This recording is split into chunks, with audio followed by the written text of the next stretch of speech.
तो केम छो मित्रों मजा माने। तो आज આપણે બનાવશું રીંગણા મેથીની ભાજી। રીંગણા મેથીની ભાજી બનાવવા માટે આપણે તપેલામાં તેલ મૂકશું અને એમાં લસણ નાખશું।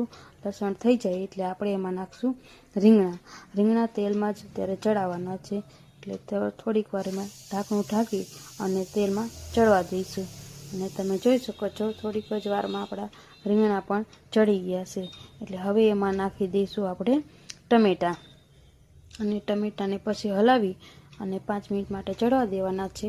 અને બીજી બાજુ આપણે વાટકીમાં આદુ લસણની પેસ્ટ, ચટણી, હળદર અને જીરું મિક્સ કરી અને પછી તપેલામાં નાખી દેવાનું છે અને થોડીક વાર હલાવવાનું છે, એટલે આપણી ચટણી મસ્ત મજાની મરચું બેસી જાય, અંદર પાકી જાય।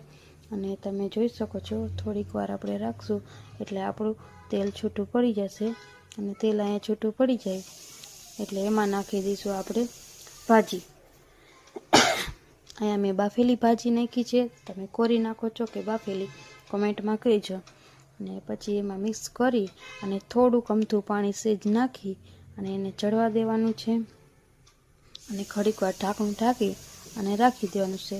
તો તમે જોઈ શકો છો કે મારી અહીંયા રીંગણા મેથીની ભાજી મસ્ત બનીને તૈયાર થઈ ગઈ છે અને હારા બાજરાના રોટલા।